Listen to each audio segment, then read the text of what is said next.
start a new series here all about the agents of deterioration. The agents of deterioration are things that will harm the objects and cause them to deteriorate or to die. Artifacts can die. We have the perfect opportunity to start this with our In the Dark exhibit because we're talking about why museums are dark.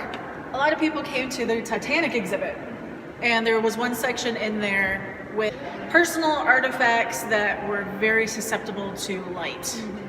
And so it was extremely dark. It was because the light would damage those objects. They were cloth objects, paper objects. Paper. Mostly your textile. Museums should be a little on the darker side. Again, because light is going to damage the objects, especially natural light, which we have coming in from the windows over here.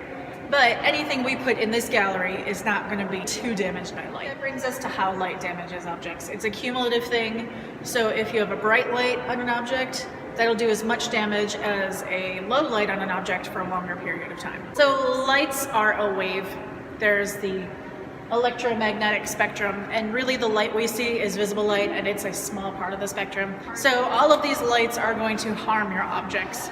We have a little setup here for our In the Dark exhibit. We have some objects from our cars because that's the perfect example of what light does over time.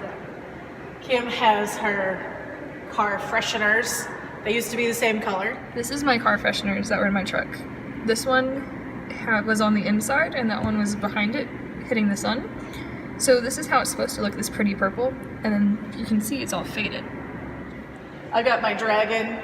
He's been in my car for 15 years. He's seen a little bit of sun. And even my Queen of Hearts over here, she's only been in the car for a couple of years, and even she's just very, very damaged. So that kind of damage is coming from the UV rays, and that's from the sun. Perfect example of that, we get sunburnt. That's the UV rays burning our skin.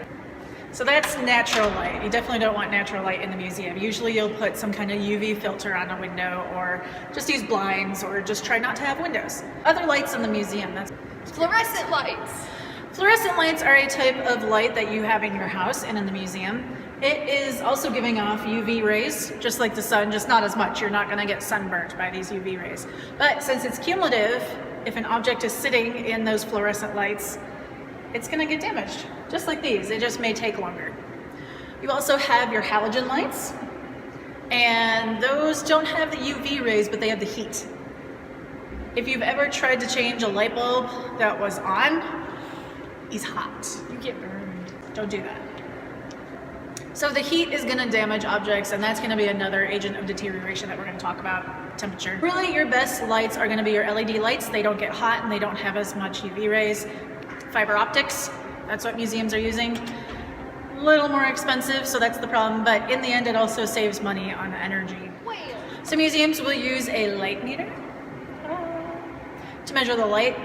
There are certain specifications that you want your lights to be at. You can use either lux or foot candle, and 10 lux equals 1 foot candle.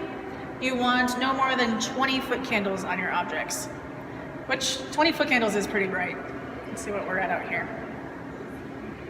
3. Even this light's only about 4 foot candles. So you can go pretty bright and still be okay. But the objects in Titanic, they needed to be, I think it was like 1 to 2 foot candles. Oh, something you can do is do motion lights. That way lights aren't on constantly. They're only on when people are close to it and looking at it. So if you have something like a document that you're trying to preserve at home, I would recommend not putting it near a window where the natural light's gonna hit it. I would recommend getting glass that is UV filtered. That's gonna help it. And really, to best preserve it, keep it in the dark as long as you can. Darkness is the best place because, again, light is cumulative. It's just going to keep adding up and it's going to damage that object. Use archival backing also. Archival backing. That's another agent of deterioration that we will be talking about in another week. So, see you next week when we talk about another agent. right. Yep. Just wait, Aaron. Just wait. It's not the nose and not the heat. Yeah, but it's still It's going through it later, though. It's not as bad. Would it be as bad, Aaron? Would it be as bad?